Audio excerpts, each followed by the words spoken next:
Artaud the Mômo. The return of Artaud the Mômo. The anchored spirit, screwed into me by the psycholubricious thrust of the sky, is the one who thinks every temptation, every desire, every inhibition. O Daddy, O Dada Orzura, O Duzura, Adada Skizi, O Kaya, O Kaya Pantura, O Panora Apena Poni. It's the penetral spider veil, the female owner fur of either or the sail, the anal plate of Anayor. You lift nothing from it, God, because it's me. You never lifted anything of this order from me. I'm writing it here for the first time. I'm finding it for the first time. Not the membrane of the chasm, nor the member omitted from this jism issued from a depredation, but an old bag, outside membrane, outside of there where it's hard or soft. But now passed through the hard and soft, spread out this old bag and palm, pulled, stretched like a palm of hand, bloodless from keeping rigid, black, violet, from stretching to soft. But what then in the end, you, the madman? Me? This tongue between four gums, this meat between two knees, this piece of hole for madmen, yet precisely not for madmen, for respectable men, whom a delirium to belch everywhere plains, and who from this belch made the leaf, listen closely, made the leaf of the beginning of generations in the palmate old bag of my holes, mine. Which holes? Holes of what? Of soul, of spirit, of me, and of being, but in the place where no one gives a shit, father, mother, Artaud, and Artaud. In the hummus of the plot with wheels, in the breathing hummus of the plot of this void between hard and soft. Black, violet, rigid, recreant, and that's all. Which means that there is a bone, where God sat down on the poet in order to sack the ingestion of his lines, like the head farts that he wheedles out of him through his cunt, that he would wheedle out of him from the bottom of the ages, down to the bottom of his cunt hole. And it's not a cunt prank that he plays on him in this way. It's the prank of the whole earth against whoever has balls in his cunt. And if you don't get the image, and that's what I hear you saying in a circle, that you don't get the image which is at the bottom of my cunt hole, it's because you don't know the bottom, not of things, but of my cunt, mine. Although since the bottom of the ages you've all been lapping there in a circle, as if bad-mouthing an alienage, plotting incarceration to death. Geregi, regegi gegena. Eregena agega riri.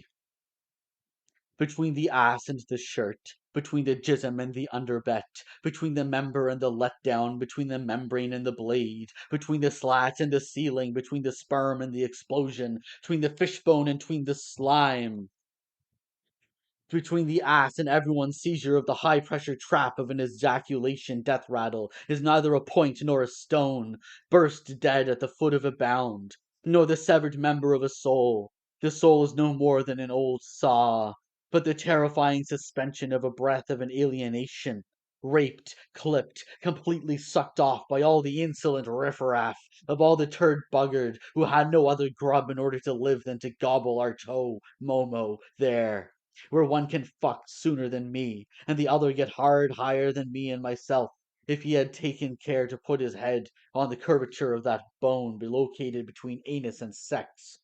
Of that hoed bone that I say, in the filth of a paradise whose first dupe on earth was not mother nor father who diddled you in this den, but I, screwed into my madness.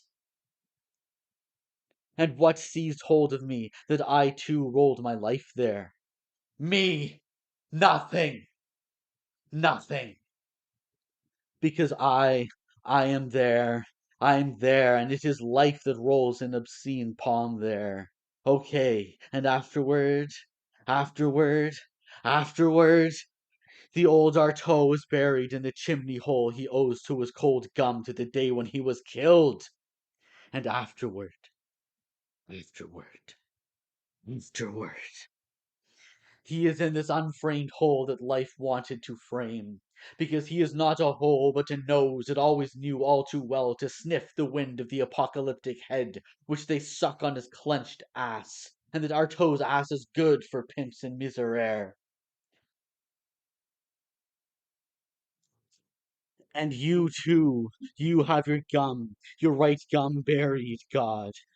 You too, your gum is cold for an infinity of years, since you sent me your innate ass to see if I was going to be born at last, since the time you were waiting for me, while scraping my absentee belly. Menendi anenbi, en benda tartinemto, or march di rombi, tart peot, atinemto, ort pendui opatendi amertit.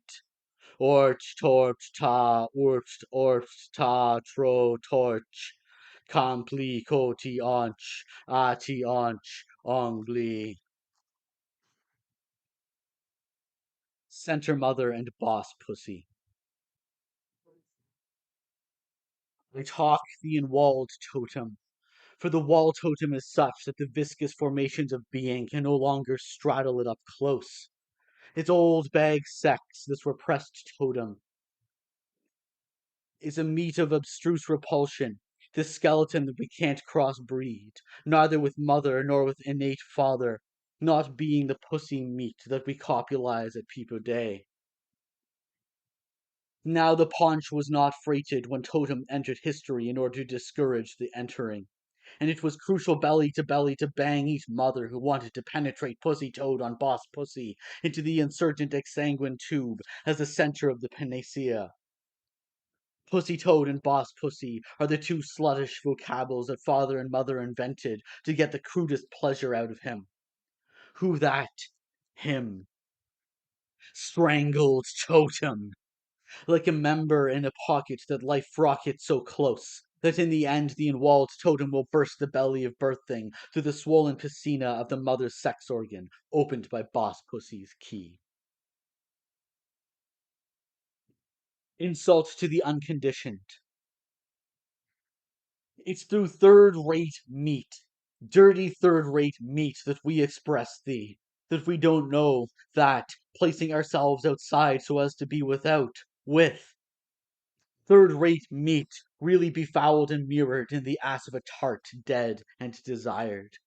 Desired, I say, but without juicing off white, lapsed up bone splinters, butts of mucus, the saliva from her false teeth. With third-rate meat, let's get rid of the rats of the unconditioned. We who never felt that, the non-form, the outside place of the foul temper without condition called the without condition. The interference of action, the transfer by deportation, the re-establishment outside incision, the cutting of clogations. In short, the foundation in the non-outside, the imposition of the outside which sleeps like an inside, burst from the latrines of the canal where we shit death, are not worth the desquamations from the cunt of a dead tench when the wench who bears it pisses while buttressing her tit in order to cross syphilis. Execration of the father-mother. Intelligence came after stupidity, which had always sodomized it closely, and then, which gives an idea of the infinite journey. From a premeditation of non-being, from a criminal incitement of maybe, came reality, as from chance which was fornicating it. I condemn you because you know why. I condemn you, and me, I don't know why. It is not a spirit which has made things, but a body, which in order to be needed to wallow in vice with its penis for cramming its nose. Claver striva, cavor tavina, scaver cavina, ocar triva. No philosophy, no question, no being, no nothingness, no refusal, no maybe. As for the rest, to crap, strip the crust for the broused bread. Ignoble depredations of winos in the Cyboria and the Psalters, the wine of the masses, the rattles of Tartaric bonzes, emerged innate from a warped mamtram, encrusted tartar of an ancient crime, latrines of sublimity. The hour draws near when the well driller who was defecated into the baptismal garbage cans of holy water basins will realize that he was me. Now I know this. And it was always drainage for angels. And my drainage surpassed theirs the day when forced to hoe in the syphilitic resins of a filth organized from the very beginning. I understood that what was hoed was me, and that you defecate what they have defecated, if they do not take well in advance the precaution to syphilize the pedis abscess in the sniff of the muzzle of the will. And let flatness light up in volume, for the flat has no volume, and it is the volume which is the flat. The volume eats the flat, which turns on all sides because of that. The internal watch charm was that the departure who is always there can bear being there only because the unmoved bears him by always melting the bearer who always is, who it has been bearing away from the beginning. Spirits procure for themselves an instant of intelligence by plunging me, into a lower depth which they procure for themselves through the absence of nourishment or opium in my pot belly. Maelstrom upon maelstrom of depth, of culture by way of the bottom, after which they return to their ancestral putrefaction. If I wake up every morning surrounded by this appalling odor of jism, it is not because I have been succubused by the spirits of the beyond, but because the men of this world here pass the word around in their Paris streets, rubbing of their fur balls along the canal of their anus, sincerely caressed and nicely grasped in order to pump out my life. It's that your sperm is very good, a cop from the Dome said to me one day who to set himself up as a connoisseur, and when one is so good, by God one pays too much for fame.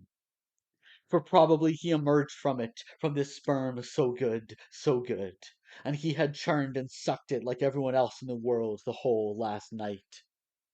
And I saw his soul veer, and I saw his eyelids turn verdigris, passing from chumminess to fear, for he felt that I was going to strike.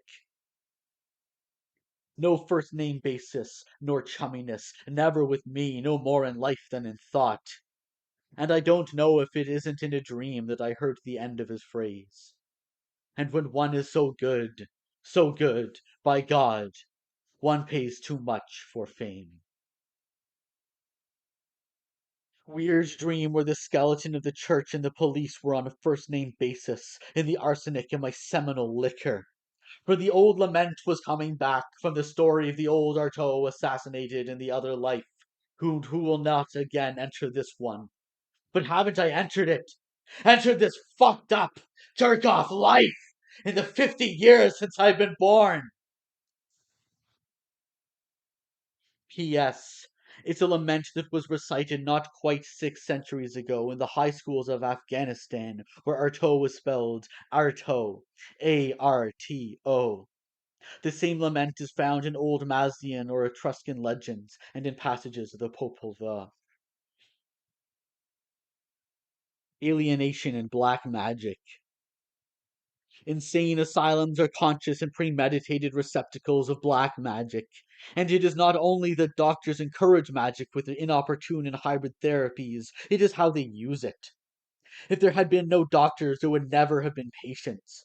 No skeletons of the diseased dead to butcher and flay. For it is through doctors, and not through patients, that society began. Those who live off the dead. And it is likewise necessary that death live. And there is nothing like an insane asylum for gently incubating death, and for keeping the dead in incubators. It began 4,000 years before Jesus Christ, this therapy of slow death in modern medicine, an accomplice in this of the most sinister and crapulous magic, subjects its dead to electroshock or to insulin therapy so as to daily thoroughly empty its stud farms of men of their egos, and to expose them thus empty, thus fantastically available and empty, to the obscene anatomical and atomic solicitations of the state called Bardo, delivery of the full kit for living to the demands of the non-ego. Bardo is the death throes in which the ego falls in a puddle, and there is an elect state through which everyone traumatized passes, and which causes him no longer at this moment to know, but to dreadfully and desperately misjudge what he was, when he was himself, his own elf, his fief, wife, life, tripe, damn it, and that! I went through it and I won't forget it! The magic of electroshock drains a death rattle. It plunges the shocked into that rattle with which we leave life. But the electroshocks of Bardo were never an experiment. And to death rattle in the electroshock of Bardo, as in the Bardo of electroshock, is to mangle an experiment sucked by the larvae of the non-ego, and that man will not recapture. In the midst of this palpitation and this respiration of all the others who besiege the one who, as Mexicans say, scraping to broach the bark with his grater, flows lawlessly from all sides. Bribed medicine lies each time that it presents a patient cured by the electrical introspections of its method. As for me, I've only seen those who have been terrorized by the method, incapable of recovering their egos. Who has gone through of Bardo and the Bardo of electroshock never climbs up again from his tenebrae, and life has slipped a notch. I know there these moleculations, breath upon breath of the death rattle of authentically agonizing people. What the Tarahumaras of Mexico call the spittle of the greater, the cinder of toothless coal. Loss of a slap of the first euphoria that you had one day feeling yourself alive, swallowing and chewing.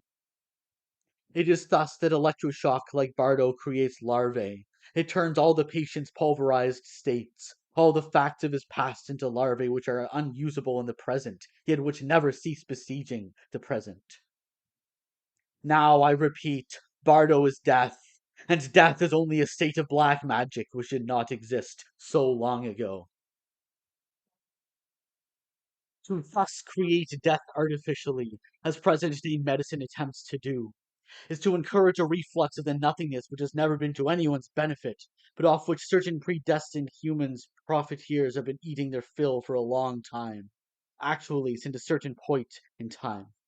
Which one? That point when it was necessary to choose becoming renouncing being a man and becoming an obvious madman. But what guarantee do the obvious madmen of this world have of being nursed by the authentically living? Farfadi, Tazor, Tawila, Oila, A, Tara, Ila. A blank page to separate the text of the book, which is finished from all the swarming of Bardo which appeared in the limbo of electroshock. And in this limbo a special typography, which is there to abject God, to background the verbal words to which one wanted to attribute a special value. You're leaving, kid, says the scummy familiarity of Bardo, and you're still there. You're no longer there, but nothing leaves you. You've kept everything except yourself, and what's it to you since the world is there? The world, but it's no longer me. And what's it to you, kid, says Bardo. It's me. P.S. I want to complain about having met in electroshock dead people whom I wouldn't have chosen to see. The same ones whom this imbecilic book called Bardo Total has been draining and proposing for a little more than 4,000 years. Why? I simply ask, why?